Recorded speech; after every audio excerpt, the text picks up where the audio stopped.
Welcome to episode 274 of the Selling Your Screenplay podcast. I'm Ashley Scott Myers, screenwriter and blogger over at sellingyourscreenplay.com. Today I'm interviewing Edlund, the creator and current showrunner of the Amazon series The Tick. He has an incredible story to tell. He started out in high school originally creating this Tick character as a comic book for a local comic shop, and slowly he had success with it, and he's actually had two other TV series based on this same character.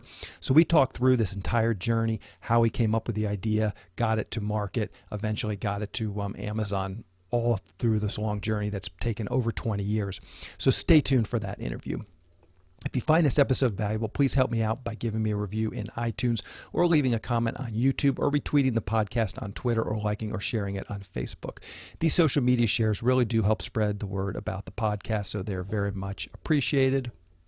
Any websites or links that I mention in the podcast can be found on my blog in the show notes. I also publish a transcript with every episode in case you'd rather read the show or look at something later on. You can find all the podcast show notes at www.sellingyourscreenplay.com/podcast, and then just look for episode number 274.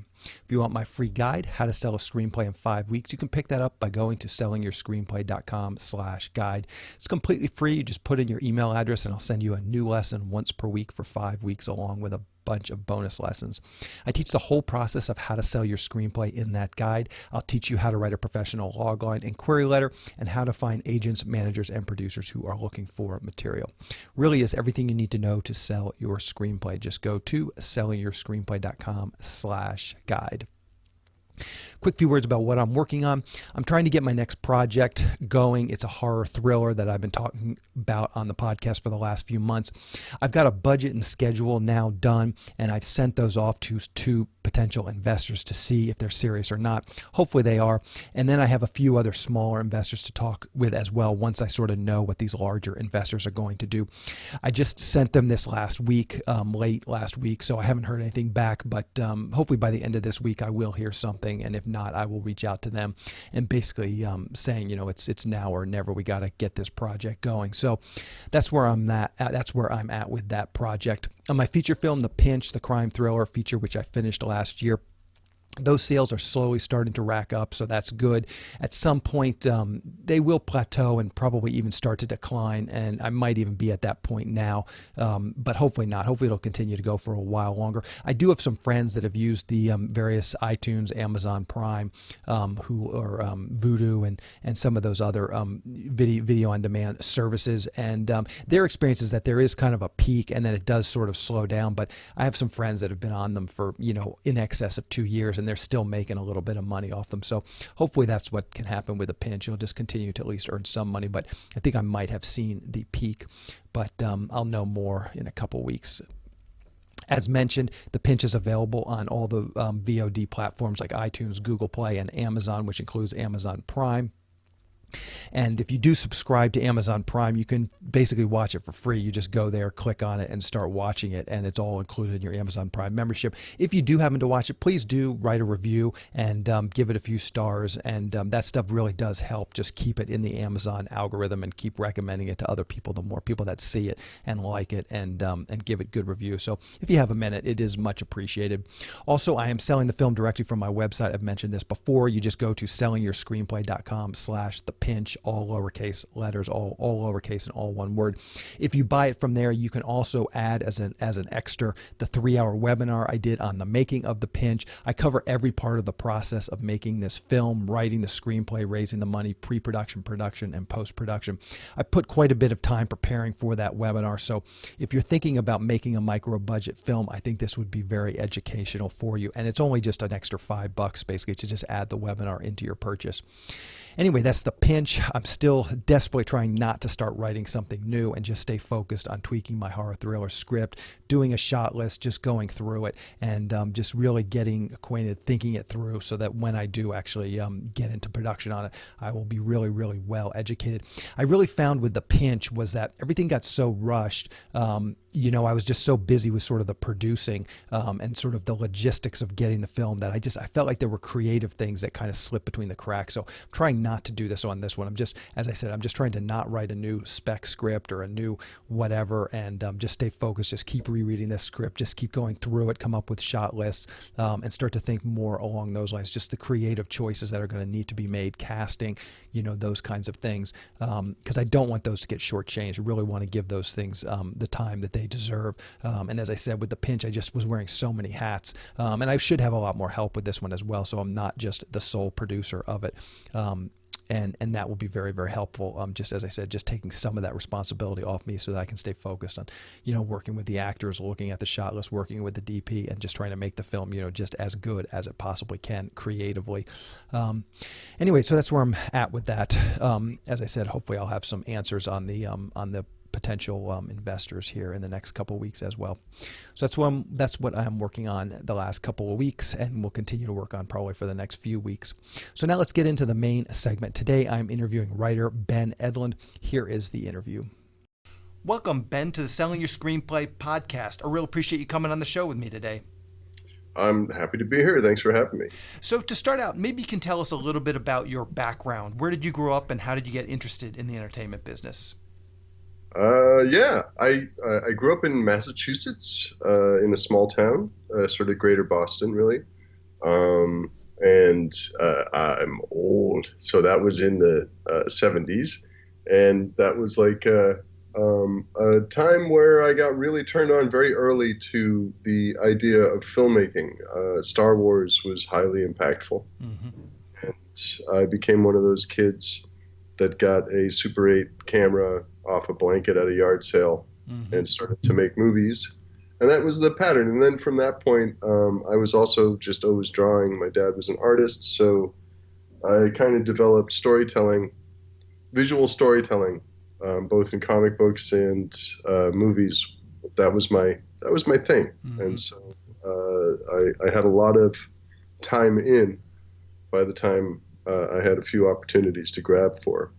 Yeah. So let's talk about the Tick. Season 2 is going to drop on Amazon Prime on April 5th. And maybe to start out, you can just give us a quick pitch or a log line for the show. What is this show all about?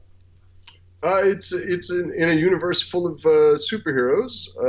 The Tick and Arthur are a pair of heroes trying to make it. Arthur is a former accountant with a sort of fearful nature he's trying to overcome, and the Tick is an enigmatic, superhuman, blue, vaguely bug-related superhero. Cannot remember his past and tends to be a gifted bumbler. In the tradition of Inspector Clouseau.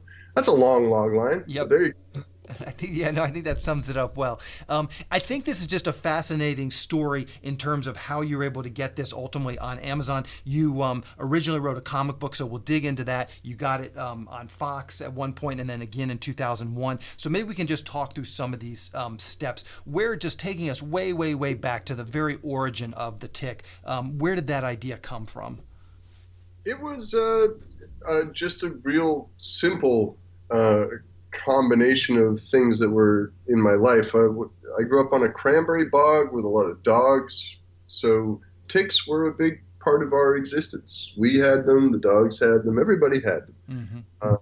So that was the thing. And when I was in my teens, I started to play role-playing games and started to play, one of the games was Marvel role-playing game, Marvel Superheroes, and that was sort of like a meta analysis of superheroes that was just kind of there. And as I played it, I started to kind of get a point of view on superheroes that sort of felt like, I really enjoyed them, but I also saw them in this kind of gorgeously ridiculous way that maybe want to create my own. I started to fool around with this character called the Tick. That was at first just a doodle and something very primitive and simple, but I ended up I lived a few towns over from a comic book company that was trying to become a publishing company, so I happened to find my way to them and show them samples of my work. I started to illustrate for them, and then eventually the Tick as a character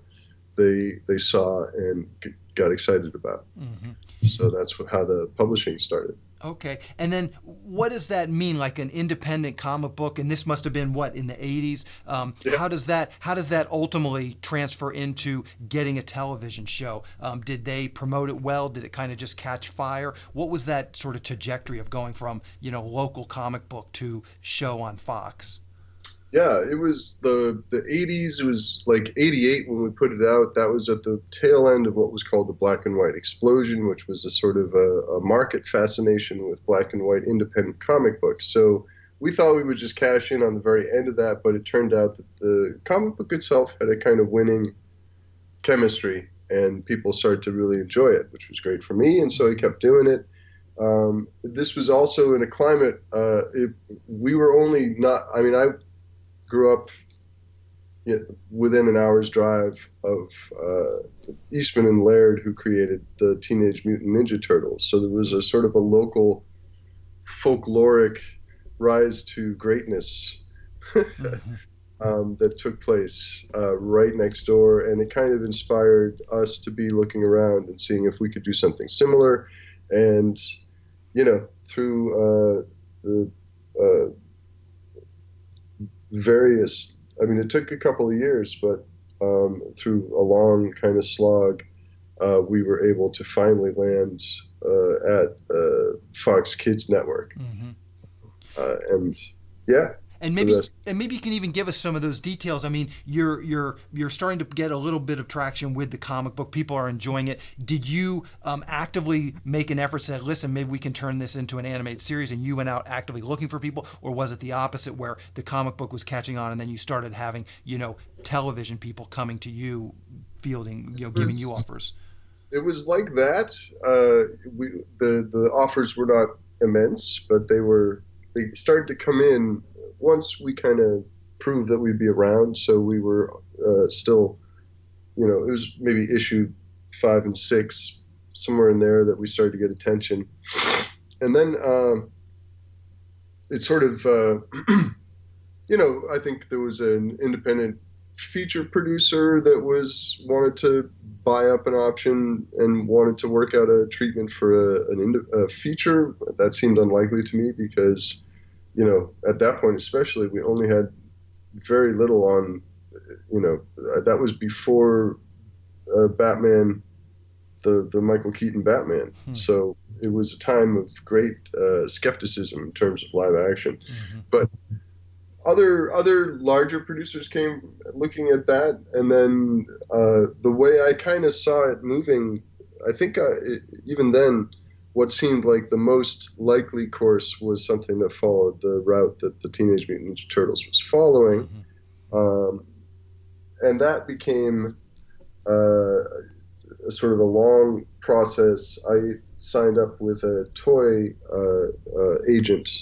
licensing agent called Kisscom, and that was, I think, certainly in the short term, it worked. So it was a good move. It was a high percentage toy licensing, and I'm not sure if I was necessarily well represented, but it was an early high percentage to kind of get in the game and actually move this from the point of just me up in Massachusetts to somebody who had contact and allowed for real meetings to start to take place. At that point, I was living in New York City and going to school at the School of Visual Arts.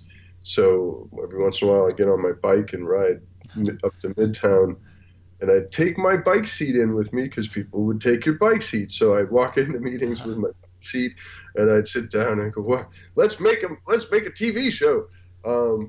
So and I was very young at that point. I was 22.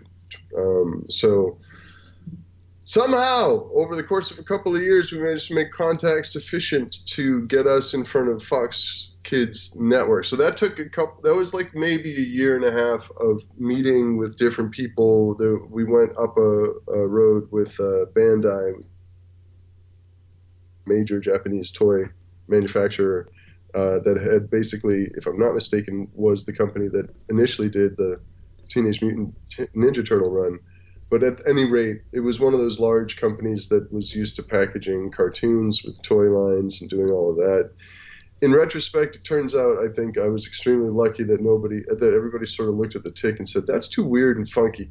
Don't we were not going to do it because it has prospered so much better being, even though it did get a cartoon, it didn't get a cartoon that was based on a toy line, which allowed it to be more itself. It didn't have the pressure of a large company on top of the network trying to control what it was. So it was really allowed to kind of grow sort of unmolested and become, as you know, it's not an overwhelming one, but it's a cultural landmark to some degree for some people. And it wouldn't have done that if it was a toy line. It would have been a nostalgic remembrance of childhood, but I prefer what happened. Yeah.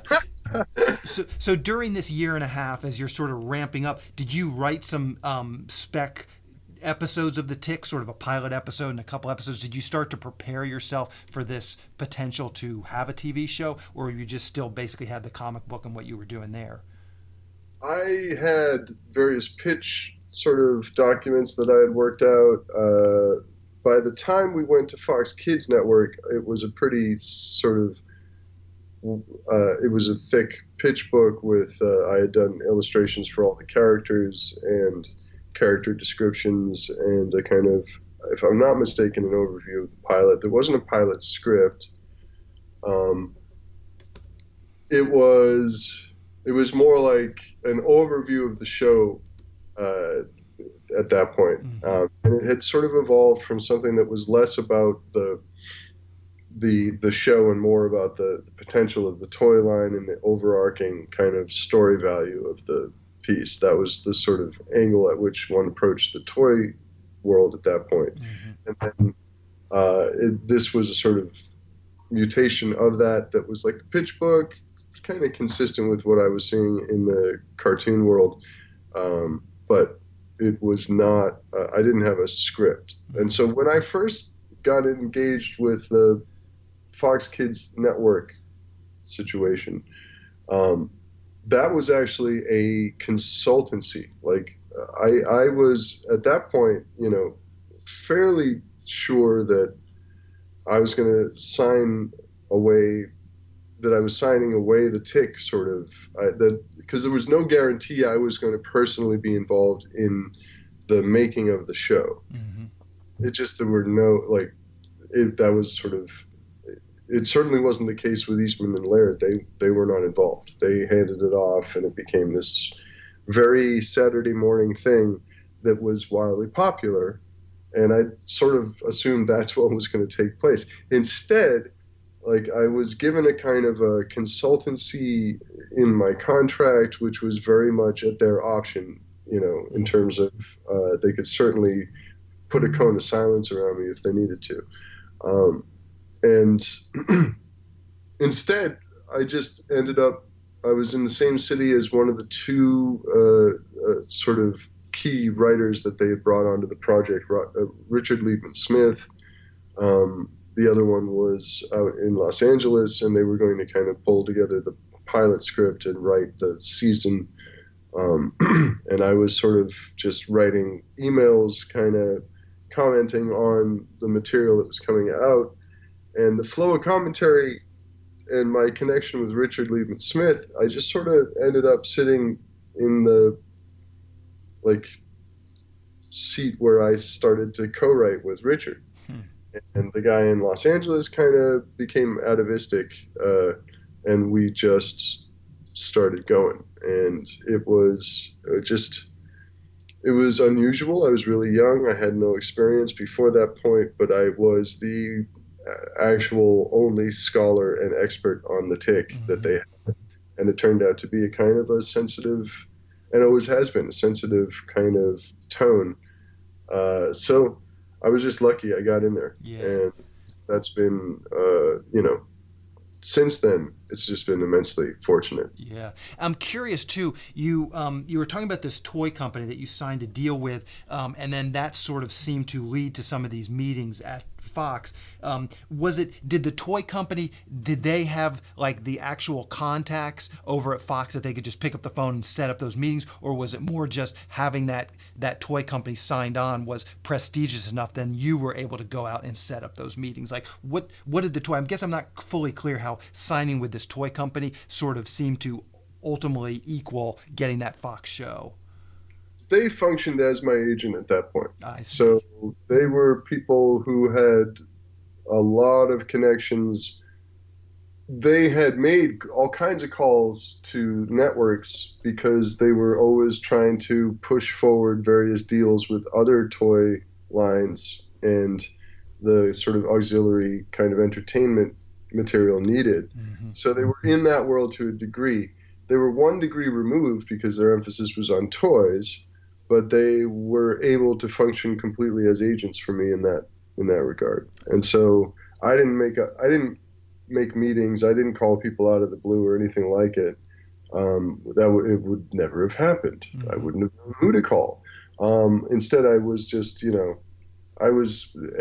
we needed materials, I generated the materials. Anytime, I was the content, and they were the purveyor at that point. Yeah. And by the time we started getting into production or pre-production, as agents do, they faded away because the bond had been made and then it was time to get to work. Mm-hmm. Yeah. So let's talk about the 2001 version. How did that come about? How were you able to just keep this train going and get that set up? That started with, I always envisioned it in the following way. Barry Sonnenfeld, a successful director, was on a private jet that almost crashed. It went past the edge of the runway and kind of skidded out, but everybody was okay. But he was a fairly nervous flyer, and so had a near-death experience. And when he came out of it, he was like, "We need to do The Tick as a live-action show." So for some reason, he decided that was the thing that needed to happen.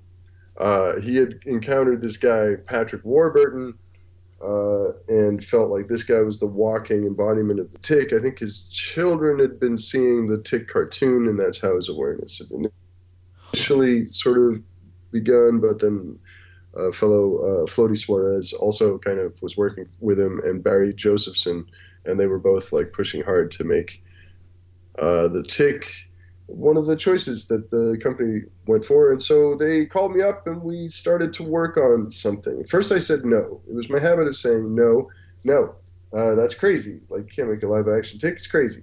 But then I met Patrick Warburton. They flew me out to LA to talk to him, and he seemed great, and he was. And he became this kind of amazing human avatar that was eye-opening. And sort of opened my brain to the wider potential of the character. So at that point, we agreed that we had this guy. He was great, and he was, already kind of popular because of Seinfeld. Everyone kind of loved him, and still do. Everyone still does. But like that became a pretty good package because we went out with Barry Josephson, Barry Sonnenfeld, Patrick Warburton, and myself doing the pilot, and it sold. And so, got to work. Perfect. And then take us through that same sort of trajectory. How did you then ultimately end up a third time on Amazon? So that show went for about 9 episodes. It was sort of not fully embraced by the network that bought it, and that was a sort of just a misunderstanding of what they asked for and what they got. Essentially, they asked for Barry Sonnenfeld property X, and then when it came out and it had superheroes in it, they were like, "Superheroes? What are they?" But so it came and went, but it inspired I think everyone associated with it has had the same experience, which is people loved it and talk about it and brought it up all the time with Patrick, all the time with the Barrys. Everybody really just feeling like, this thing was it had a cult fascination associated with it. Mm-hmm. So Barry Josephson got sick of it. He was always on other projects, and somebody would come up from the crew and say, "Are you ever going to do something with the Tick?" And so finally he went to Sony. He was doing other things, sniffed it out, and there was interest there too for taking the rights which they still possessed and trying to make a new television kind of expression of the Tick in live action, which was for me. So Barry came to me. I first said, like, I don't know, but it sort of ate at me, and I started to think about it and realized, yeah, it is it's a challenge we didn't quite complete in the first live action iteration. Something we didn't.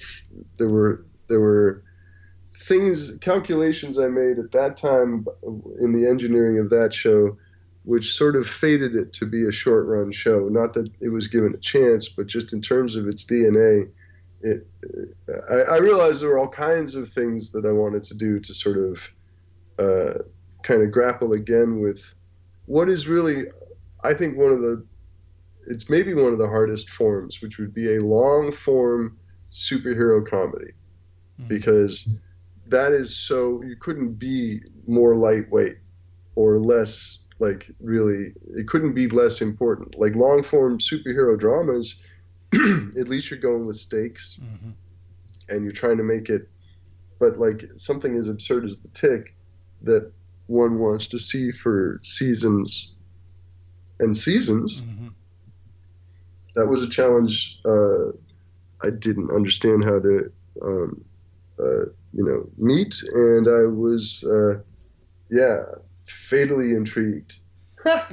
And so you keep saying that they would come to you and they would say, and you would say no. Why do you say no? Is it just, are you just sick of working on this thing since you were 14? You want other projects, or are you just the initial deal just doesn't look that good? Like, what is going through your mind when you're saying no at first? I think in each case and this is one of the biggest issues going when it comes to getting scripts up and running, is fear. In each case, I had completed something that was okay. It was good. People liked it. I had come off the cartoon.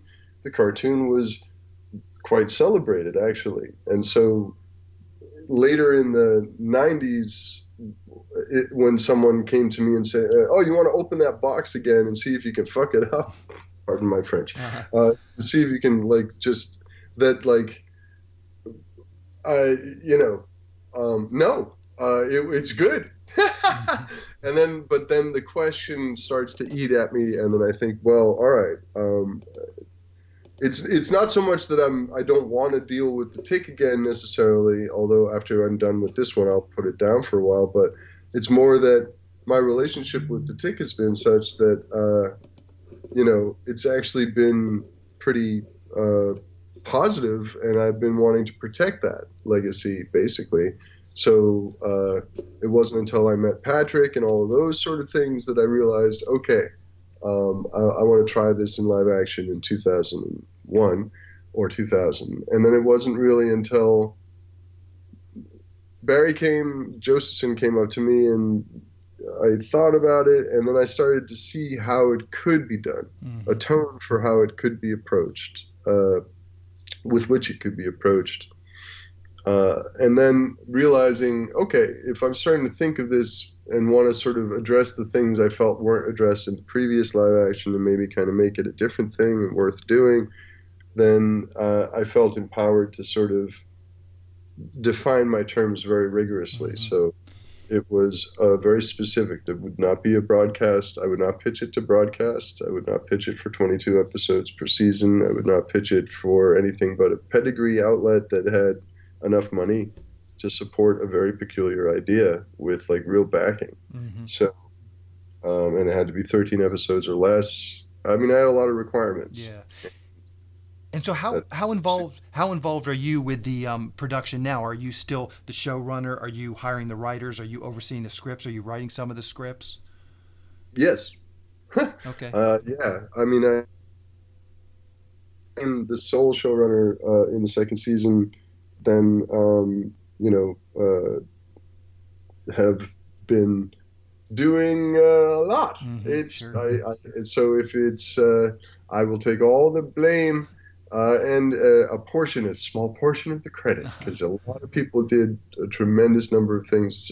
For example, you know, we did a lot of writing in situ because of various factors that just kind of fell into place. We had to do rewriting like kind of all the time as we were moving through the season, and that became this partnership between myself and Susan Hurwitz Arneson, one of our writers from the first season, who's a co-executive producer now, and you know that was a big part of how we pulled this thing off. But like you know, in essence, I have a dirty finger in everything. So let's talk about that process just for a little bit. I get a lot of questions from writers about how they can get on this show or that show. Just as an example, how did you find the writers for The Tick? Were they people that you had worked with before? Were they agent submissions and you read a bunch of scripts? Were they friends suggesting their writer friends? Maybe you can just talk through how you built this staff to write this show. Yeah, I think we approached it in a fairly straightforward way, which was Barry Josephson has a production company that is up and running, and so one of his um, sort of lieutenants at that time was Eric Broussard, and he kind of launched into this massive reading campaign to sort of get start to get the raw, you know, bulk of submissions that we wanted to look at and focus on. And that was a group of submissions that came from, you know, all over. Like my agent came from other people's, like people that we were associated with, came from Amazon, came from Sony. Um, you know, there were writers I looked at from friends of mine and from contacts that I knew. That's something you need to be careful with. I mean, there's a whole sort of chapter in whatever one wants to kind of pursue that is about working with friends. Yeah. But for me, in this case, you know, we were really, we had a sort of a pretty reasonable budget and room to kind of shape out about 7 to 9 spots, and just kind of went at it. Like I read a lot, I met a lot of people. You know, it was a combination of the meetings, which, you know, there's chemistry and kind of intangible stuff that takes place during meetings, and then reading the spec stuff that was submitted. A lot of times personally, I was reading pilots that they made because I wanted to see what kind of decisions they made when they were on their own, and were gods of their own worlds. But you know, it's a weird kind of weather system that dictates what is in vogue in terms of submissions, and I'm not in touch with that exactly. Yeah. So aside, obviously the writing is very important. You're reading these spec scripts, but what other things are important to you when you're hiring a writer to come in and be in your writer's room? Some of the other things besides writing. Um, let's see. I mean, there's that sort of set of factors that are basically about personality and almost like psychic signature. You know, I use it as a showrunner. I'm sitting down with a person and I am projecting that person into the room I'm making, and I've maybe made some choices already, and so I have, say, 3 seats filled, and I'm looking into that sort of future projection of the room, and I'm taking that person and I'm putting in there. So if I've got a kind of a quiet room in my head right now, and I'm talking to someone who's actually very vocal and almost has trouble not talking over me, they could be okay, depending. I would never talk over a person in the meeting that you're trying to impress. But you know, I might be looking for and listening for some volume from a person. You know, listening for a slightly more volcanic creative nature, because I want to picture a room and I want generators and I want processors, and ideally generator processors. But like, you're looking for a variety of functions and you're trying to create a sort of an ongoing like cocktail party with a job.